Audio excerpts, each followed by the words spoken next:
Friends, మా ఇంట్లో నిమ్మ చెట్టుకి నిమ్మ పళ్ళు కాసాయి. మా అల్లుడు నిమ్మ పళ్ళు తెంచడానికి వెళ్తే వాడికి ముళ్ళు గుచ్చుకుంది. భయపడి వెనక్కి వచ్చేసాడు. ఏం కాదురా వెళ్ళరా అంటే వెళ్ళాడు. చూడండి ఎంత బాగున్నాయో నిమ్మకాయలు, చాలా బాగున్నాయి.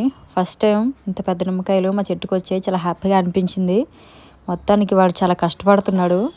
మొత్తం చాలా పళ్ళు తీసాడు. ఎన్ని 1 2 3 4 5 5 6 పళ్ళు తీసాడు.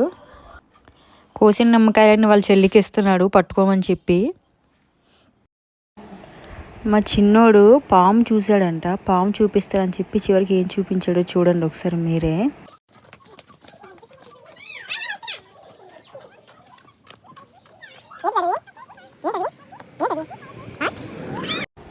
పాము పాము పాము అని అన్నాడు. తీరా చూస్తే ఇక్కడ వానపాము చూపించి పాము పాము అని చూపిస్తున్నాడు.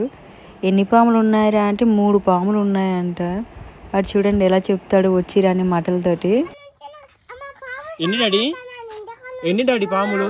పాము ఎన్ని? ఫ్రెండ్షిప్ డే కోసం న్యాచురల్గా ఒక ఫ్లవర్ని తీసుకొచ్చి ఫ్రెండ్షిప్ డే విషెస్ చెప్దామని చెప్పేసి అనుకున్నాము. వీళ్ళిద్దరిని తీసుకెళ్తే వాళ్ళు ఇప్పుడు మన పసుపు చెట్లు ఉంటాయి కదండి, ఒక పసుపు చెట్టుకి ఒక పువ్వు మాత్రమే పూస్తుందన్నమాట. ఒక్కొక్క చెట్టు నుంచి ఒక్కొక్క పువ్వు తీసి దాన్నే ఫ్రెండ్షిప్ డే విషెస్ కింద ఫ్లవర్ లాగా ఒక బొకే లాగా చేయాలని అనుకున్నాము. పిల్లలకి ఎప్పుడైతే ఇలాగా ఫ్లవర్స్ తోటి ఫ్రెండ్షిప్ డే చేద్దామన్నామో చాలా హుషారుగా ప్రతి చెట్టు నుంచి పువ్వుల్ని వెతికి కోస్తున్నారు. మామూలుగా అయితే పసుపు వేసిన వాళ్ళు ఆ పసుపు తోటలో ప్రతి చెట్టుకి ఉంటుంది. కాకపోతే ఈ ప్లేస్లో పసుపు వేయలేదు కదా, కాబట్టి వెతకాల్సి వచ్చింది అనమాట పసుపు చెట్లు ఎక్కడ ఉన్నాయని. ఇదిగోండి మా బిట్టిగాడికి ఇంకో పువ్వు ఎక్కడో కనిపించింది. మొత్తానికి ఆ పువ్వుని తీశాడు. అలాగే గౌతమ్ గాడికి కూడా ఇంకో పువ్వు కనిపించింది. వాడు కూడా పువ్వుని తీశాడు. ఇప్పుడు ఆ ఫ్లవర్స్ని ఇచ్చి హ్యాపీ ఫ్రెండ్షిప్ డే ఎవరికి చెప్తారో చూడాలి. ఇప్పుడు మనం హ్యాపీ ఫ్రెండ్షిప్ డే చెప్పరా అంటే లవ్ యూ అంటున్నాడు. దానికి వాళ్ళ నానమ్మ థ్యాంక్స్ అని చెప్తుంది. ఎంత క్యూట్గా, ఆవిడ చాలా హ్యాపీగా ఫీల్ అయ్యారు చూడండి. మా లడ్డు పాప మా వదినకి హ్యాపీ ఫ్రెండ్షిప్ డే చెప్పడానికి వెళ్తుంది.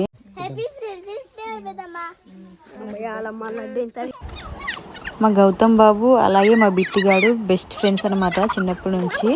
ఇప్పుడు వాళ్ళిద్దరు హ్యాపీ ఫ్రెండ్షిప్ డే చెప్పుకునే టైం వచ్చింది.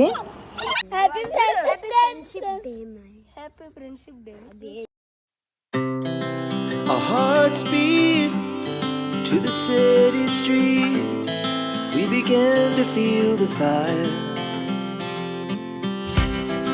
We rise like